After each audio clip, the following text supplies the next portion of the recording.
లంబోదరాయ నమః. శ్రీ సీతా లక్ష్మణ భరత శత్రుఘ్న హనుమత్ సమేత శ్రీ రామచంద్ర పరబ్రహ్మణే నమః. తారాని ఆధ్యాత్మిక ఛానల్కి మీ అందరికీ స్వాగతం. ఈరోజు మనం చెప్పుకోబోయే నామం 28వ నామం అయిన పితృవాక్యశ్రిత కానన రామ అనే నామం గురించి తెలుసుకుంటున్నాం. పితృవాక్యశ్రిత కానన రామ అంటే తండ్రి మాటను అనుసరించి అడవులకు వెళ్ళిన రామ అని అర్థము. శ్రీరాముడు తన తండ్రి మాట కోసం అడవులకు వెళ్ళాడు. ఇందులో చాలా భాగాలు ఉన్నాయి. ఇది 13వ భాగము. దశరథుని ఆజ్ఞ తీసుకొని సుమంత్రుడు రాముని భవనానికి వచ్చాడు. శ్రీరాముని భవనాన్ని సందర్శించి సీతాదేవితో కూడి ఉన్న శ్రీరాముని చూసి పట్టపురాణి కౌసల్యాదేవి యొక్క ముద్దుల పట్టి అయిన ఓ శ్రీరామ, మీ తండ్రి అయిన దశరథుడు మహారాణి కైకేయితో కూడి నిన్ను వెంటనే తోడ్కొని రమ్మన్నాడు. ఆలస్యం చేయకుండా వెంటనే వెళ్దాము అన్నాడు.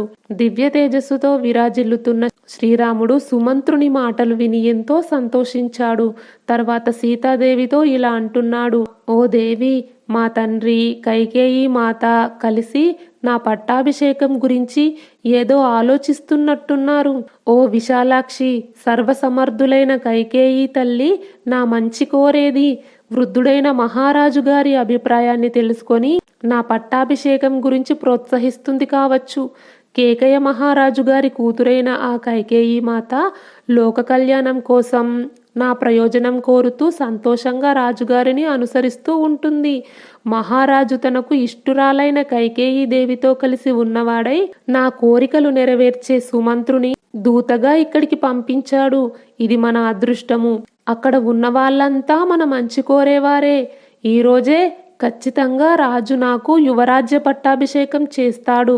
భలే భలే, ఇదిగో ఇప్పుడే వెళ్ళి రాజుగారిని దర్శిస్తాను. నీవు పరిచారికలతో కలిసి ఆటపాటలు ఆడుతూ ఆనందించు అన్నాడు. శ్రీరాముడు ప్రియవచనములతో సీతాదేవికి ఎంతో సంతోషం కలిగించాడు. ఆమె కూడా తన చూపులతో రాముని ఎనలేని ప్రేమను కలిగిస్తూ ద్వారం దాకా ఆయనను అనుసరించింది.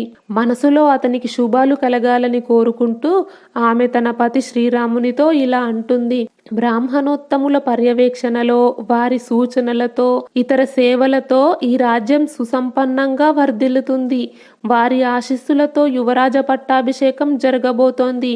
బ్రహ్మదేవుడు ఇంద్రునికి పట్టాభిషేకం చేసినట్లు మహారాజు మీకు మున్ముందు యువరాజ పట్టాభిషేకం చేస్తాడు. అప్పుడు నీవు వ్రతదీక్షితుడవై కృష్ణజీనము ధరించి శుచి అయి ఉంటావు. జింక కొమ్మును చేతబట్టుకొని ఉంటావు. అలాంటి నిన్ను దర్శిస్తూ నీకు సేవలు చేస్తాను. తూర్పున ఇంద్రుడు, దక్షిణాన యముడు, పశ్చిమాన వరుణుడు, ఉత్తర దిశలో కుబేరుడు నీ రాజ్యములను రక్షిస్తారు. పట్టాభిషేకమును పురస్కరించుకొని మంగళ స్నానాలు ముగించుకొని శ్రీరాముడు సీతాదేవిని వీడ్కొని సుమంత్రునితో కలిసి తన భవనం నుండి బయలుదేరాడు. పర్వత గుహలో పడుకొని ఉన్న సింహము బయటకు వచ్చినట్లు శ్రీరాముడు తన మందిరం నుండి బయటకు వచ్చాడు. అప్పుడు ద్వారం దగ్గర వినమ్రతతో నమస్కరిస్తూ ఉన్న లక్ష్మణుణ్ణి చూశాడు. తరువాత శ్రీరాముడు భవనం మధ్యలో ఉన్న కక్షలోకి చేరుకున్న మిత్రులను కలుసుకున్నాడు. ఆ తర్వాత తన పట్టాభిషేక మహోత్సవం చూడడానికి వచ్చిన జనాలను చూసి వారి నమస్కారాలను స్వీకరించి వారిని అభినందించాడు. తర్వాత నరులలో ఉత్తముడైన రాజకుమారుడు పులి చర్మం ఆస్తరణముగా కలిగి అగ్నివలే ప్రకాశిస్తున్న ఉత్తమ వెండి రథాన్ని అధిరోహించాడు. ఆ రథము యొక్క సవ్వడి మేఘ గర్జనలా గంభీరంగా ఉంది. అది ఎంతో విశాలంగా ఉంది. మనులు పొదిగిన బంగారు రేకులతో అలంకరించబడి ఉంది. అది చూసేవారి కళ్ళు మిరుమిట్లు గొలుపుతుంది. ఆ రథానికి కట్టిన గుర్రాలు ఎంతో బలిష్టంగా ఉన్నాయి. గున్న ఏనుగులను తలపిస్తూ ఉన్నాయి. అందమైన గుర్రాలను కట్టడం వల్ల వేగంగా వెళ్తూ ఆ రథమును అధిరోహించిన రాముడు 1000 కన్నుల ఇంద్రుని తలపిస్తూ అందమైన తనువుతో ఆ మహారథంపై ఆసీనుడై వెంటనే బయలుదేరాడు. అందమైన ఆ రథమును అధిష్ఠించి మహామేఘం నుండి బయటకు వచ్చిన చంద్రునిలాగా శ్రీరాముడు తన భవనం నుండి బయటకు వచ్చాడు. శ్రీరాముని తమ్ముడైన లక్ష్మణుడు ఛత్రమును వింజామరను చేత పట్టుకొని రథముపై వెనుక భాగంలో నిలబడి ఆయనను సేవిస్తున్నాడు. రాముడు అలా వెళ్తూ ఉండగా జనాల కలకల ధ్వనులు ఆ ప్రాంతమంతా నిండాయి. ఆ తర్వాత లెక్క పెట్టలేనన్ని జాతి గుర్రాలు కొండల వంటి దేహములు కలిగిన ఏనుగులు రాముని రథాన్ని అనుసరించాయి. చందనము, అగరు, సుగంధ ద్రవ్యాలు అలదుకున్నవారు, కవచాలను, ఖడ్గాలను, ధనస్సును ధరించిన శూరులు, రామునికి మంగళ సూచనగా జయ జయధ్వానాలు చేస్తున్న జనాలు ఆయనకు ముందు భాగంలో నడుస్తున్నారు. రాజమార్గంలో శ్రీరాముడు రథముపై వెళ్తూ ఉండగా వీణ, వేణు, మృదంగం, తాళధ్వనులు, వందిమాగదుల స్తుతివాచకములు, శూరుల సింహనాదాలు అక్కడున్న వారందరికీ ఆనందాన్ని కలిగించాయి. శ్రీరాముడు ముందుకు సాగుతూ ఉండగా చక్కని వస్త్రాలు ధరించిన సుందరీమణులు మేడలపై నుండి, భూమి మీది నుండి శ్రీరాముణ్ణి సంతోషపరుస్తూ మృదు మధుర వచనాలతో ఇలా స్తుతిస్తున్నారు. మాతృమూర్తికి సంతోషం కలిగించే ఓ రామ, నీ సిద్ధయాత్ర సఫలమగుగాక. తండ్రి రాజ్యమునకు యువరాజు కాబోతున్న నిన్ను చూస్తూ తల్లి కౌసల్యాదేవి ఎంతో మురిసిపోతుంది సుమా.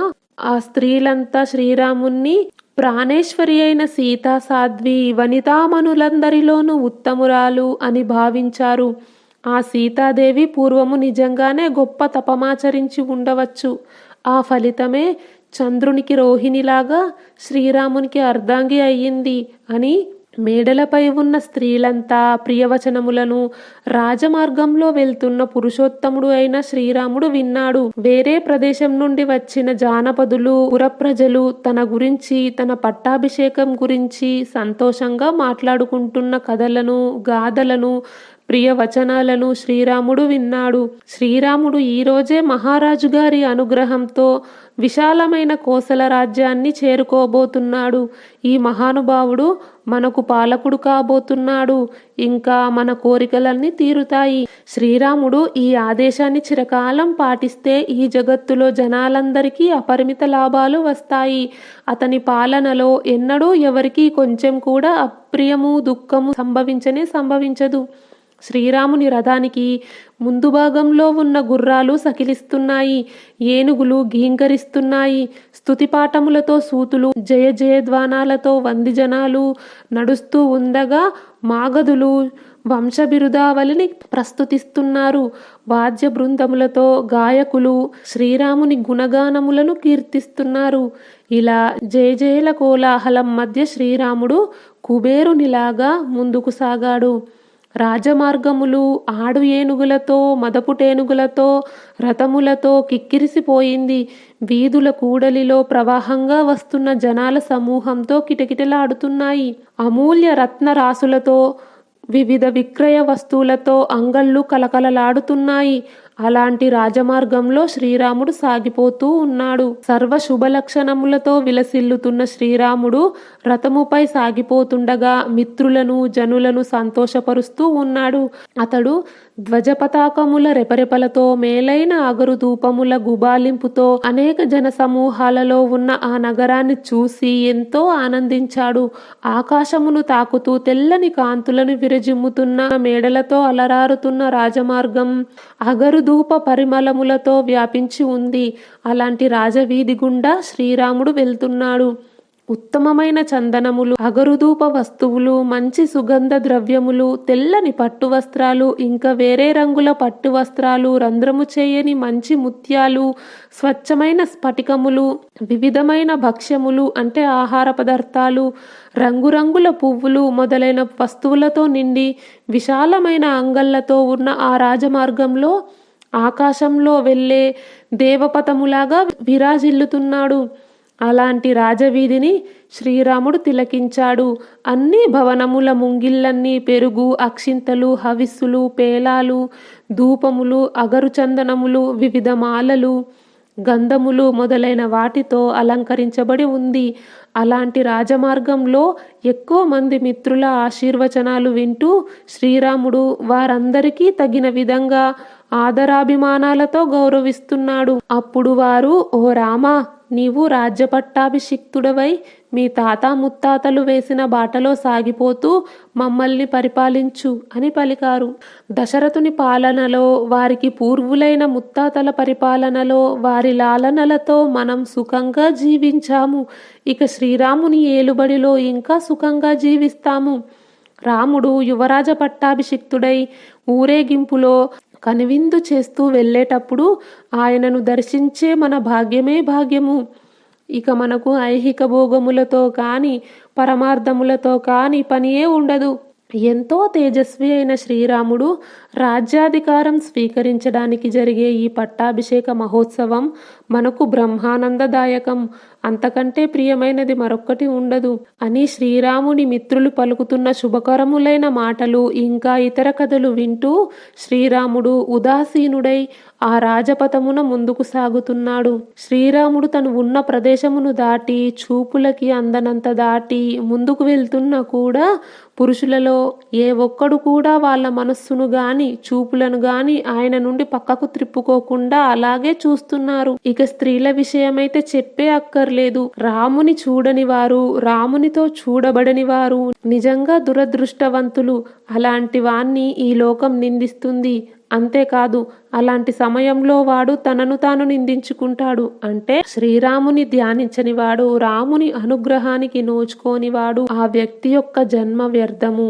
ధర్మాత్ముడైన శ్రీరాముడు సమస్త జనులకు వారు ఏ వయసులో ఉన్నా వారిపై కృప చూపుతాడు. ఇది ఆయన సహజ స్వభావము.